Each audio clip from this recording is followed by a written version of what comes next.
मैं सबसे पहले तो आप सबका बहुत बहुत धन्यवाद करता हूं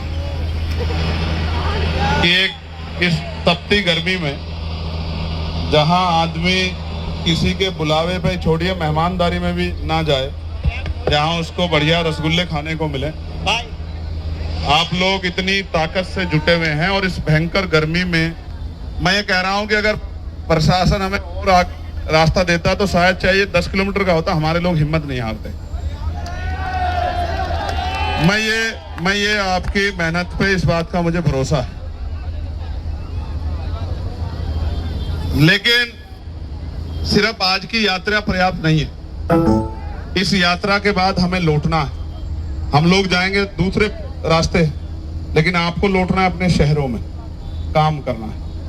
जो 32 मुद्दे आपको लिख के दिए गए हैं, जो जरूरी है 32 मुद्दे इस प्रदेश की हालात को बदलने के लिए, चाहे वो एक कक्षा 1 से 12 तक शिक्षा हो, चाहे वो अच्छी बेहतर चिकित्सा हो, चाहे रोजगार के साधन हो, चाहे जुल्म जाति अत्याचार के खिलाफ सरकार कहती है नया उत्तर प्रदेश, न्यायपूर्ण उत्तर प्रदेश बनाने के लिए, जहां जाति धर्म के आधार पर कार्रवाई ना, सबको साथ लेकर चलने के लिए, क्षेत्रों में रोजगार पहुंचाने के लिए, महिलाओं के सम्मान की रक्षा करने के लिए। मुझे बड़ी तकलीफ के साथ कहना पड़ेगा, हम राजधानी में हैं, ये राजधानी है पश्चिम की, लेकिन आप ये देखो हाईकोर्ट की बेंच की मांग कब से आप लोग उठा रहे हो, कभी सुनी किसी ने?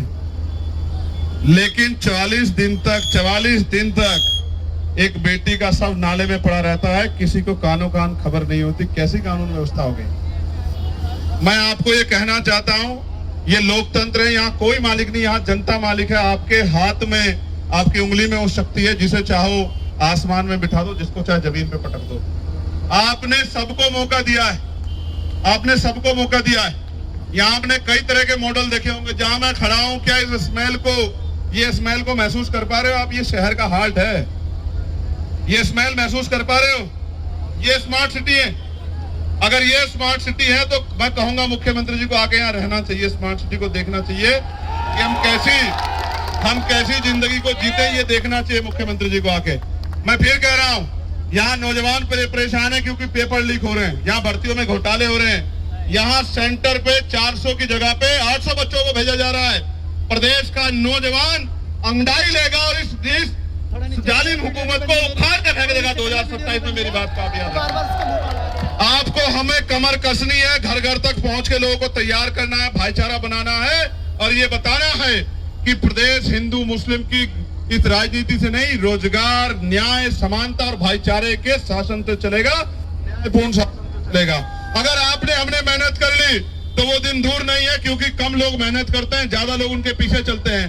आप वो लोग हैं जो मेहनत करने वाले लोग हैं, काफिले आपके पीछे चलेंगे। आप सारे नेता हो, अपने क्षेत्र में मेहनत करो, चाहे वो शहर हो, चाहे वो दक्षिण हो, चाहे वो किठौर हो, चाहे वो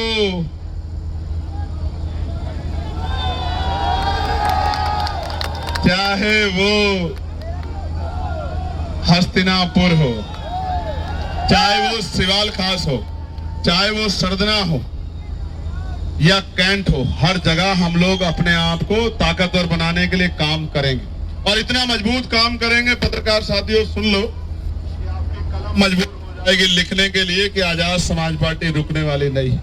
आपकी कलम मजबूत हो जाएगी, आपकी कलम मजबूत हो जाएगी ये बताने के लिए प्रदेश में कि आजाद समाज पार्टी कमर कस चुकी और इस भारतीय जनता पार्टी की सरकार को उखाड़ के फेंके बगैर चैन से नहीं बैठेगी। मैं आपका अभिनंदन करता हूं, मैं आपका स्वागत करता हूं, मैं आपके हौसले की दाद देता हूं, आपकी गर्मी के से लड़ने की जो शक्ति है। और ये तो मेरठ में आज की थोड़ा ही है, ये 1857 की क्रांति से है। कोतवाल धन सिंह गुर्जर, माता दीन वाल्मीकि से लेके इतिहास गवाह है कि मेरठ ने कभी घुटने नहीं टेके। इस बार भी मेरठ मुकाबला करेगा हुकूमत का, और हुकूमत के दांत खट्टे करेगा और जैसे अंग्रेज भगाए थे ऐसे हुकूमत को भी भगा देगा, ऐसा मेरा विश्वास। मुझे अपने नेताओं पे विश्वास है तो एक एक कार्यकर्ता पे विश्वास है, कार्यकर्ता पीछे नहीं रहेंगे। मेरे साथियों, एक ऐसा सूरज निकलेगा जिसकी रोशनी हर गरीब के घर तक पहुंचेगी, हर कमजोर के घर तक पहुंचेगी, उजाला आपकी बस्ती तक भी आएगा।